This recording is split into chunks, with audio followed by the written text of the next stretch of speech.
आध्यात्मिक गुरु भाई श्री रमेशभाई ओझांची मागणी। धर्मनिरपेक्ष देशाला राष्ट्रदेव कसा असेल? विरोधकांनी उपस्थित केला मुद्दा। भीम आर्मीनं केला विरोध।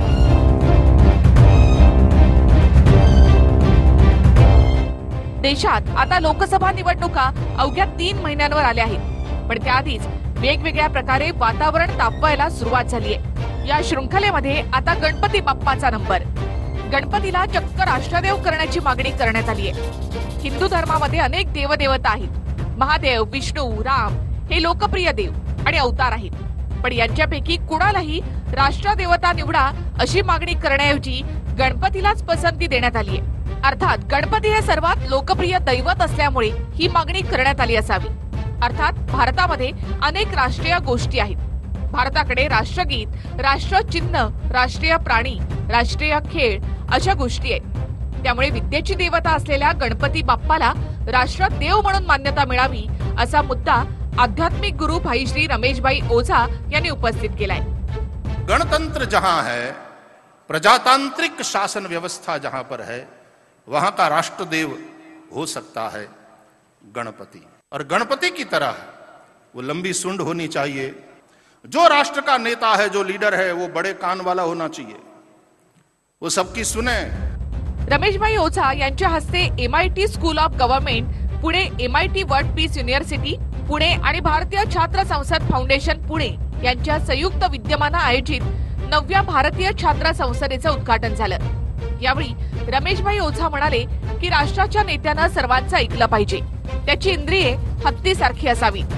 सर्वांचं म्हणणं ऐकून घेण्यासाठी त्याचे कान मोठे आणि चहूबाजूला लक्ष ठेवण्यासाठी नजर सूक्ष्म असावी। जनतेसाठी कारभार चालवत असलेलं शासन हे गणपतीप्रमाणे असावं। त्यामुळे गणपती बाप्पाला राष्ट्रदेव म्हणून मान्यता मिळावी अशी मागणी त्यांनी केली। ओझा यांच्या वक्तव्याचा अपेक्षेप्रमाणेच हिंदुत्ववाद्यांनी स्वागत केलं।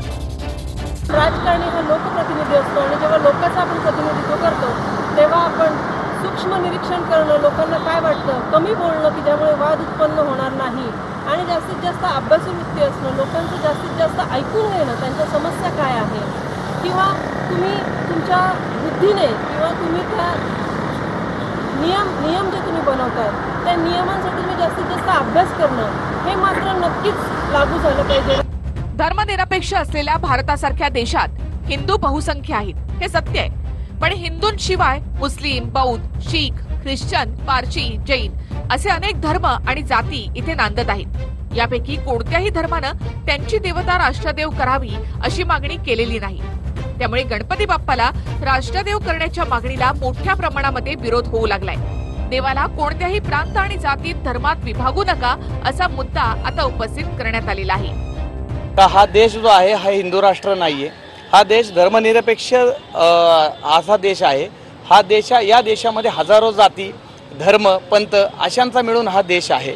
त्यामुळं या देशामध्ये सगळ्या जातीपातीचे लोक राहतात। विशिष्ट धर्माचं एखादं प्रतीक देणं हे योग्य नाहीये।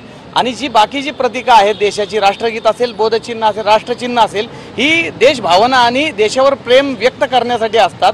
परंतु अशा पद्धतीचं प्रतीक दिल्यानंतर एका विशिष्ट धर्माचं समर्थन करणारं ते प्रतीक असेल।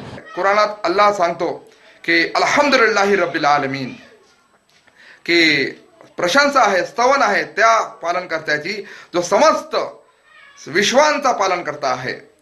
म्हणून अल्लाह किंवा ईश्वराला कोणत्याही प्रांतवाद किंवा राष्ट्रवाद किंवा भाषावादाच्या जोखडात बांधले जाऊ शकत नाही।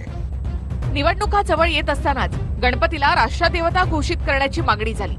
सत्तेत हिंदुत्ववादी विचारसरणीचं सरकार आहे, त्यामुळे ही मागणी मान्य होण्याची शक्यता नाकारता येत नाही। या मागणीला जसे पाठिंबा देणारे आहेत तसेच विरोध करणारे देखील आहेत। परिणामी निवडणुकीपर्यंत हा मुद्दा तापत राहून मतांची तजवीज होणार यात शंका नाही।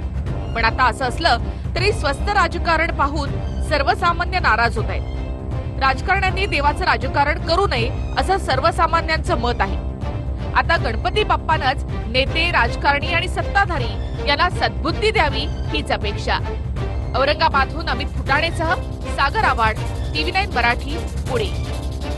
सुपर प्राईम टाइम मध्ये पुन्हा एकदा स्वागत. गणपतीला राष्ट्रदेव घोषित करण्याच्या मागणीवरनं आता विविध मतमतांतर निर्माण झालीत. पाहूयात आमच्या प्रतिनिधीनं नागरिकांबरोबर साधलेला हा संवाद. सुखकर्ता दुःखहर्ता असं ज्याचं वर्णन केलं जातं त्या गणरायाला आता राष्ट्रदेव म्हणावं अशी मागणी करण्यात आलेली आहे. राष्ट्रगीत आहे, राष्ट्रचिन्ह आहे, राष्ट्रीय पक्षी आहे, मात्र राष्ट्रदेव नाहीये. त्यामुळं गणरायांना राष्ट्रदेव म्हणावं अशी मागणी करण्यात आलेली आहे. आणि याच संदर्भामध्ये आपल्याबरोबर श्रीमंत दगडूशेठ हलवाई मंदिराचे पुजारी आहेत, त्याबरोबर अनेक भाविक आहेत. त्यांची नेमकी काय भूमिका हे जाणून घेणार आहे. गणरायांना राष्ट्रदेव म्हणावं अशी मागणी केली जाते, काय सांगाल याबाबत? हा गणराया विघ्नहर्ता आहे, सगळ्यांचे दुःख दूर करणारा गणपती आहे आणि सगळ्याला आनंद देणारा गणपती आहे. एकदंताय विद्महे वक्रतुंडाय धीमहि तन्नो दन्ती प्रचोदयात असं गायत्री मंत्रामध्ये म्हटलेलं आहे. आणि सगळ्या भाविकांचं श्रद्धास्थान हे जे आहे म्हणजे प्रत्येक समाजातलं प्रत्येक व्यक्तीचं श्रद्धास्थान आहे. आणि असा कुठलाही पर्टिक्युलर समाज नाही आहे की तो गणपतीला मानत नाही आहे. तो प्रत्येक समाज हा गणपतीला मानतो. आपला भारत देशच नाही तर परदेशात सुद्धा गणपतीला विशेष असं महत्त्व आहे. उदाहरणार्थ थायलंड, चीन, जपान इत्यादी ठिकाणी गणपतीची आराध्य देवते म्हणून पूजा केली जाते. गणपती हे प्रथम तुला वंदितो गणराया हे ज्याप्रमाणे आपण बोलून वंदन करून कुठल्याही कार्याची सुरुवात आपण श्री गणेशापासून सुरुवात करू. त्यामुळं कुठल्याही जाती धर्मामध्ये यांचं आपल्या गणपती बाप्पांना राष्ट्र देवता मानण्यास कोणी काही आक्षेप घेणार नाही याची पुरेपूर सर्वांनी बुद्धी देऊ. सर्व धर्मियांनी जर म्हटलं की आमच्या देवाला किंवा याला राष्ट्रदेव म्हणावं तर वाद निर्माण होण्याची भीती वाटते? नाही, वाद नाही होणार. उलट सर्वांना बरं वाटेल की आपल्या जसं बाकी सगळे राष्ट्रगीत आहे, राष्ट्र पशु पक्षी आहे, तसं आपलंही आता राष्ट्रीय देवता श्री गणराया हे झालेले आहेत. हे सर्वांना